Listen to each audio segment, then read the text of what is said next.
Всем привет! Рада видеть вас на своем канале. Меня зовут Надя. И сегодня я хочу предложить вам связать еще одну простую идею из остатков пряжи. Вообще я планирую вязать и реализовывать этот проект из остатка плюшевой пряжи. У меня вот такая плюшка есть из фикс прайса. Она тоненькая, но при этом качество мне очень нравится и хорошо подойдет для комбинирования с какой-нибудь обычной пряжей. Допустим, вот такой красный моточек, это у меня полушерсть. И также крючок я возьму для этих целей 2,5 мм. Но здесь есть одна проблема: на плюшевой пряже практически ничего не видно, и поэтому объяснять на плюшке я не буду. Я буду объяснять и показывать, как вязать, я буду на совершенно других нитках. На плюшевой пряже мое вязание смотрится вот так. Я хочу снова связать хеликс. Хеликс в два цвета: из пушистой пряжи и из обычной пряжи. Но здесь вот, если вязать обычной пряжей по плюшке, то, конечно, петли найти можно. Это в принципе не сложно, но в основном приходится работать наугад и на ощупь. А я все-таки хочу, чтобы мой видеоурок был наглядным, поэтому объяснять на плюшевой пряже я не буду. Разница в вязании, между плюшевой пряжей и обычной пряжей, разницы в схеме вязания не будет. Итак, я беру сначала один цвет и делаю этой ниткой магическую петлю. Вставляю крючок в кольцо, подхватываю рабочую нить, делаю воздушную петлю подъема. Первый ряд он вяжется столбиками без накида, и фактически количество столбиков здесь будет соответствовать количеству столбиков в идеальном круге. Итак, первую воздушную петлю я сделала. Дальше добавляю в кольцо еще 3 столбика без накида. Раз, два, три.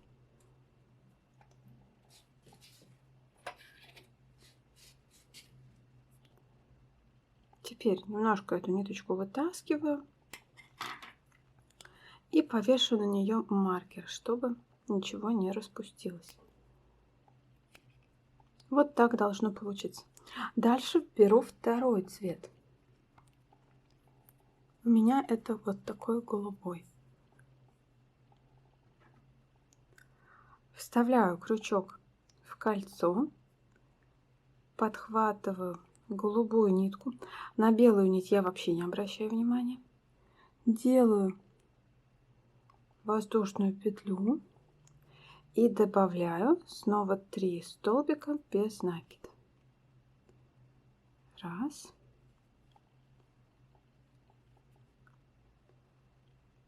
два,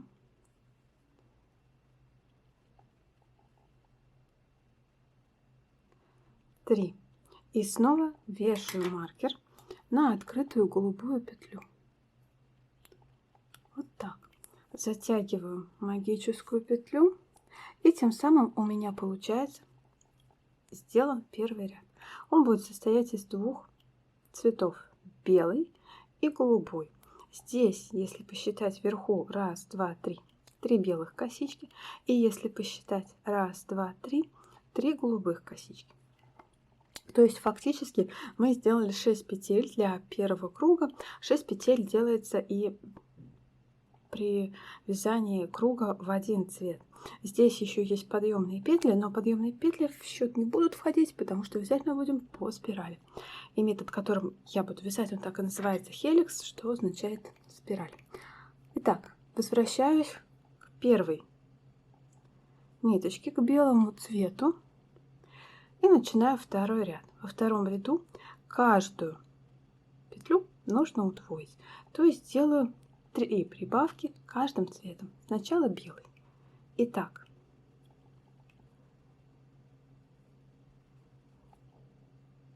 раз, сюда же 2 в следующую,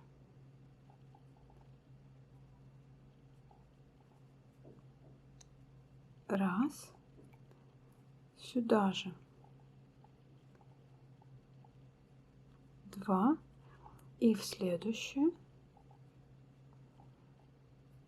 раз, и сюда же 2. Вот так. Снова вешаю маркер на последнюю петлю, чтобы она не распустилась. И теперь буду вязать голубым цветом.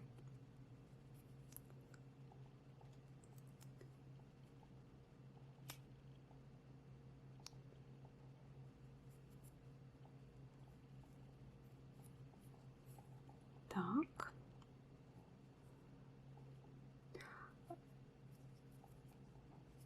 Здесь делаю то же самое.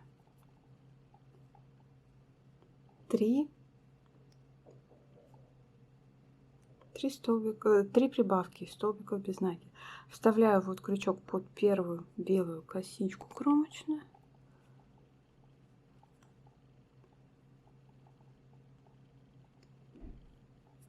Раз.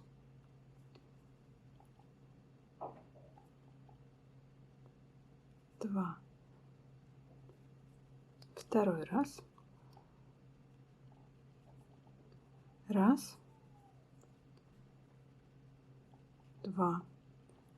И третий раз. Раз. Два. Вот так. И снова повешу маркер на голубую петлю. И перехожу к вязанию третьего ряда, возвращаюсь к первому цвету. Уже получается такая спиралька. Вот, смотрите, голубой цвет и вот белый. Так, третий ряд. Вообще все ряды вяжутся по формуле идеального круга, только если в идеальном круге из столбиков без накида мы делаем 6 повторений, то здесь делаем по 3 повторения каждым цветом. Цветов у меня 2, соответственно, повторений тоже будет 6. Итак, третий ряд. Третий ряд и его формула: 1 петля, в следующую точку прибавка, то есть 2 петли. И повторяем 3 раза. Раз, два,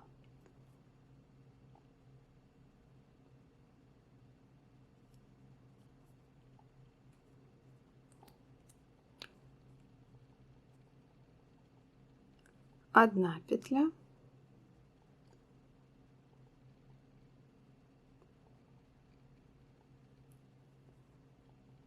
и снова прибавка, то есть 2 петли.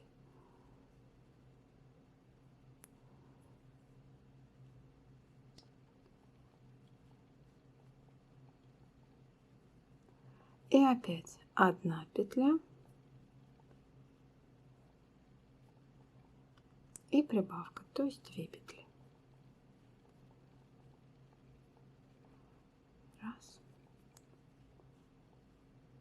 и 2. И вешаю маркер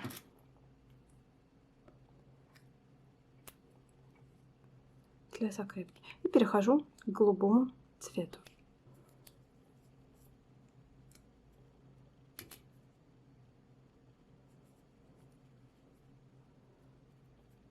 И голубым цветом повторяем все то же самое, да?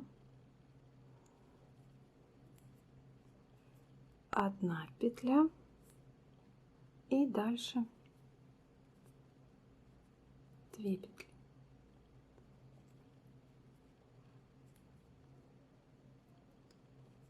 Раз.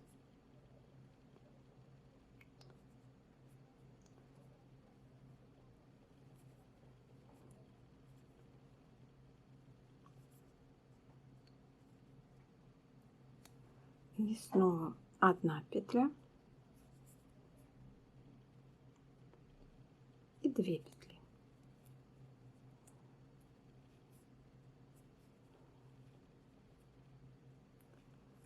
И третий раз.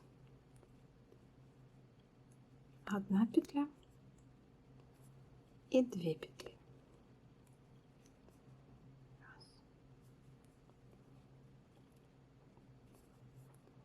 И третий ряд на этом закончен.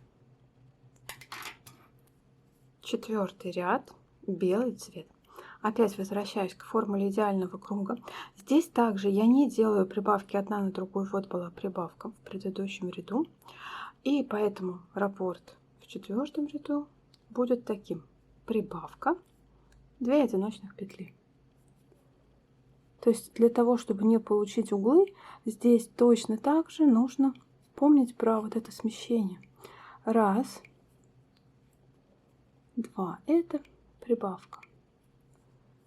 Дальше 1 петля. И еще раз 1 петля.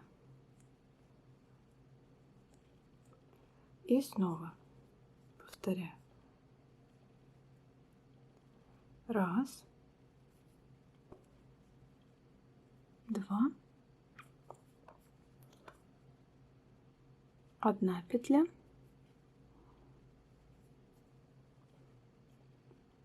И 1 петля. И опять третий раз.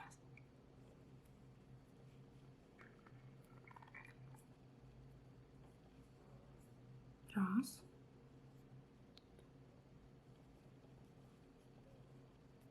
2 и 1 петля. И снова 1 петля.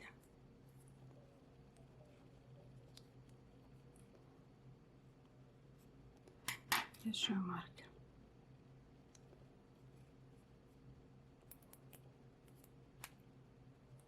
И теперь четвертый ряд, голубой цвет.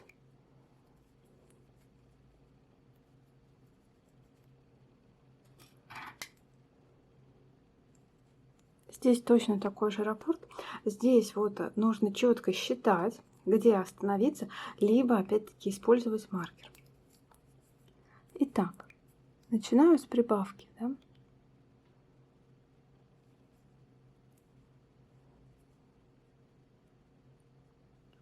Одна петля и 2 петля. Это прибавка. И дальше 1, 2. Мы повторяем это еще 2 раза. Итого будет 3. Снова 1 петля. Снова 2 петля.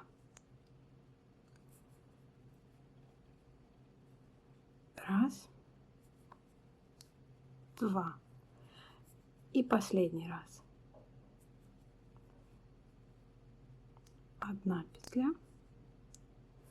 2 петля. Это была прибавка. И 1 и 2. И вот четвертый ряд на этом закончен.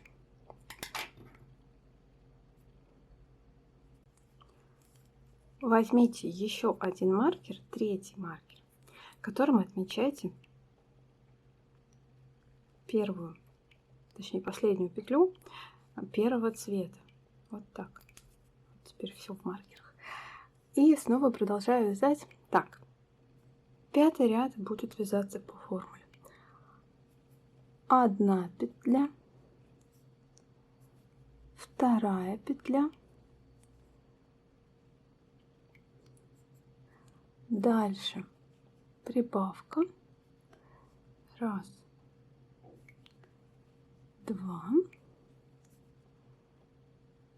и еще 1 петля. И вот будет раппорт в 5-м ряду. Один раз я повторила, нужно еще 2 раза повторить. Снова 1 петля,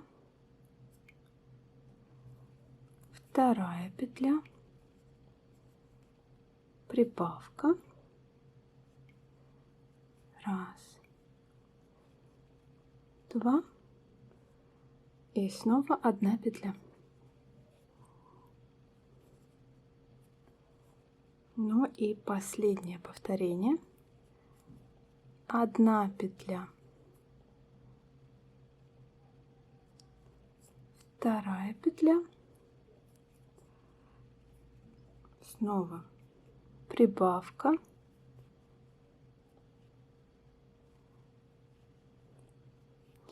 и последняя одиночная петля. Белый цвет на этом закончен. Теперь голубым цветом нужно проделать все то же самое. То есть точно такие же 3 повторения. Так, голубой цвет, 5-й ряд. Повторяем тот же раппорт. 1 петля, 2 петля, прибавка. 1, 2. И опять 1 петля. Не опять, а точнее вот он раппорт. 2 одиночных петли, прибавка 1 одиночная петля. И вот теперь повторяю еще раз.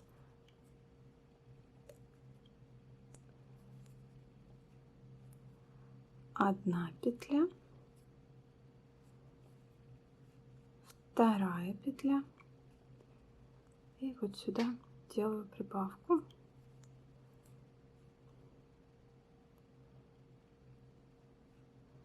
Раз,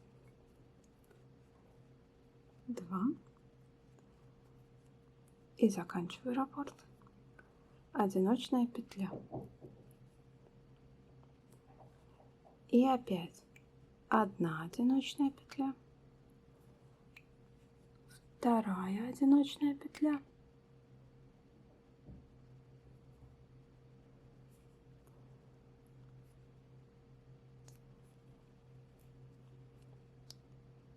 прибавка.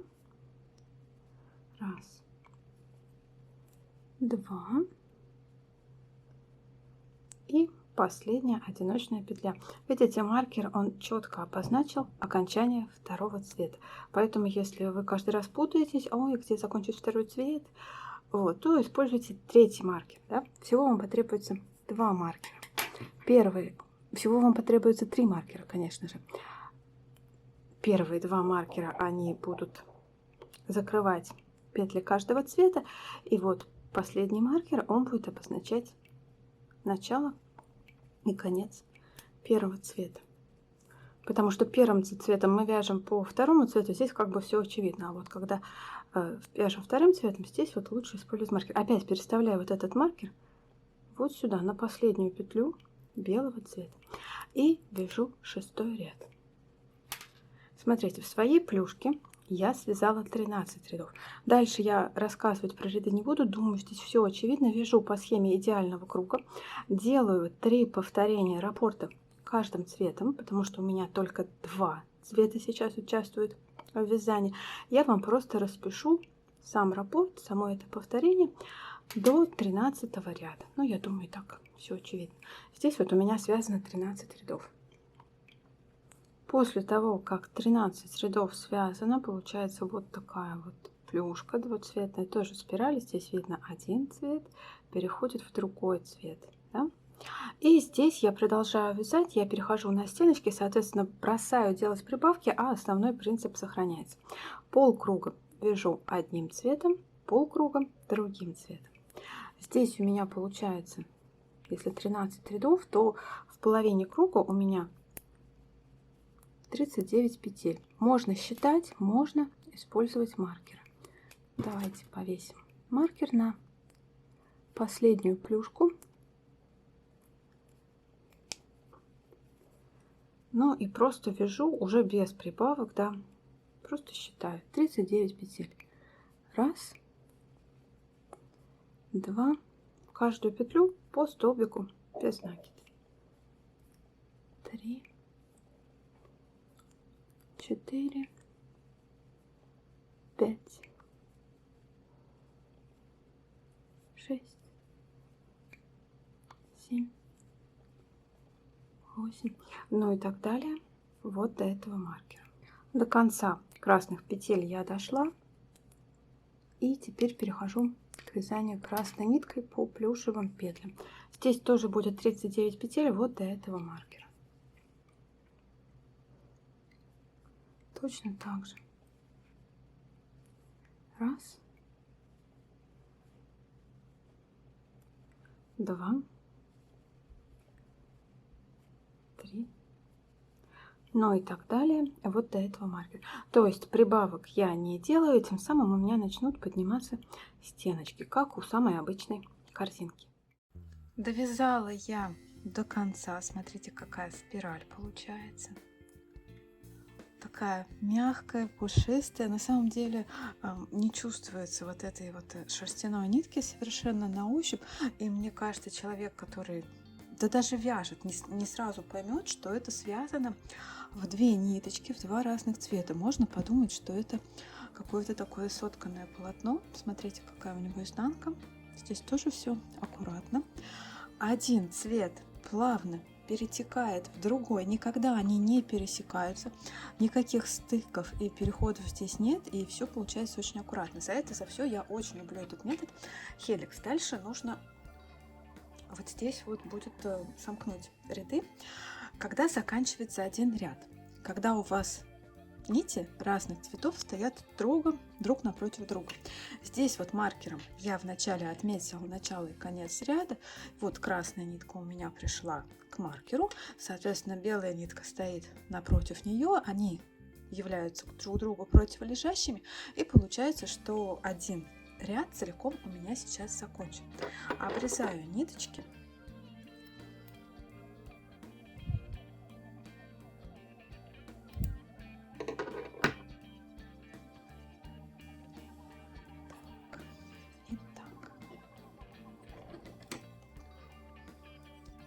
Беру крючок, вставляю крючок. Здесь не очень хорошо видно. Давайте на пушистой пряжи. Так. Вставляю крючок под следующую горизонтальную косичку, подхватываю рабочую нитку, увожу ее наизнанку и затем возвращаю. Ну, здесь нужно вернуть ее в последнюю горизонтальную косичку. Допустим, вот так. Вот хвостик. Вот так ряд смыкается. И здесь проделываю то же самое. Ну, на глаз нахожу. Через одну горизонтальную косичку. Раз. И наизнанку. Все. На этом вязание закончено. Почти закончено. Сделаю еще опушку. Опушку я хочу сделать просто белой ниткой. Целиком провязать один белый ряд. Начну его откуда-нибудь, вот с середины красного участка я начну этот белый ряд. Делаю воздушную петлю подъема и в каждую точку вяжу по столбику без накида.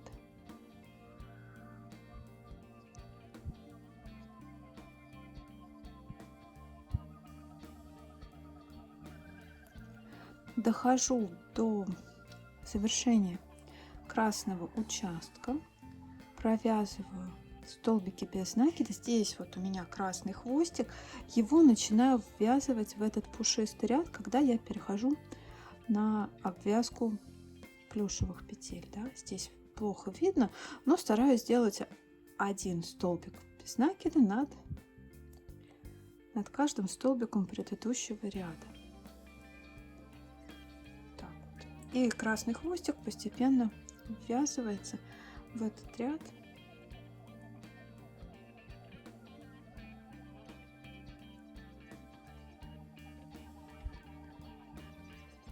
Теперь я дохожу до окончания пушистого отрезка. И здесь делаю то же самое. Тоже начинаю ввязывать в этот ряд белый хвостик. Ну, для того, чтобы просто меньше пришлось прятать этих хвостиков, так будет намного аккуратнее. Так, ввязываю белый хвостик в этот ряд.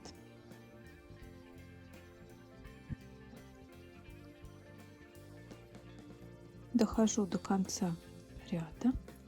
Здесь петли хорошо видно. Все, ниточку обрезаю.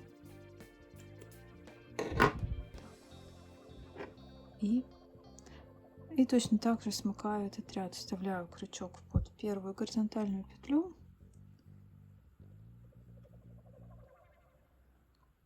Допустим, вот нет, не так. Так, наверное. И дальше еще наизнанку выведу.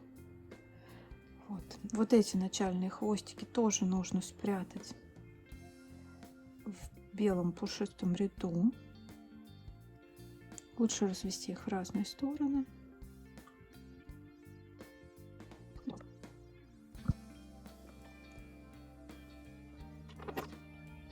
Подрезаю всех кончики, которые торчат. Вот такой получается край, да, обвязала я его полностью пушистой пряжей, сделала один круг, а все остальное вязание было по спирали. И мне кажется, так изделие смотрится более законченно, более аккуратно. И это еще не все. Связала я вот еще два таких уха заячьих из плюшевой пряжи. Смысла показывать вязание на плюшевой пряже я не вижу. Я вам просто оставлю текстовую схему. Здесь все точно так же вяжется из магической петли. Дальше набирается воздушная петля, потом 6 петель, потом прибавки. И для всего для этого будет схема, по которой вы все справитесь. Я в этом даже не сомневаюсь. Беру одно ухо и обычную нитку с иголкой. И пришиваю это ухо в край.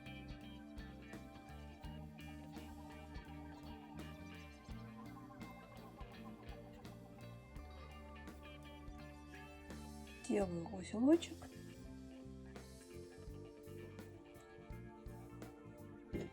Второе ухо я пришиваю на некотором расстоянии от первого. Точно так же, точно такой же ниткой. Обычной белой ниточкой. Точно так же в край я его пришиваю. Ушки я пришила. Сделала вот такую веревочку, обычная цепочка из воздушных петель, из самой обычной пряжи, какая у меня была в остатках. И дальше вставляю эту веревочку прям сквозь полотно, потому что каких-то отверстий специальных для этого я не делала. Вот так вставляю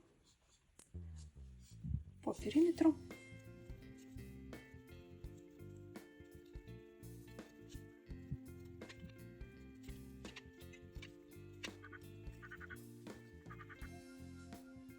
Завязываю здесь вот на концах узелочки.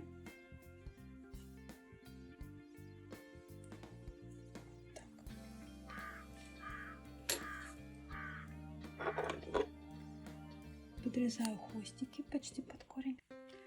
Веревочку я вставила, сделала узелочки, и вот такой у меня получается подарочек. Давайте его развяжем. Смотрите, тут внутри у меня просто конфеты. Ну, мне кажется, сладкий подарок понравится каждому. Можно положить все, что вашей душе угодно. И обратно этот мешочек превращается в мешочек с белым зайцем. Следующий год, год кролика либо кота, и мне кажется, такой подарочек будет просто невероятно актуален, тем более он сделан своими собственными руками. Он плюшевый, мягкий, пушистый, теплый, и взрослому, и ребенку, наверное, такой подарок очень понравится. Надеюсь, что вам понравилось это видео. Если это так, не забывайте про свои лайки, подписывайтесь на канал, нажимайте на колокольчик, а также заглядывайте в описание под видео. Там очень много полезных ссылочек, полезных ссылок на другие мои мастер-классы, либо на какие-то на пряжу, на инструменты, которыми я вяжу, которые я использую в своих видео. Спасибо за внимание. Пока-пока.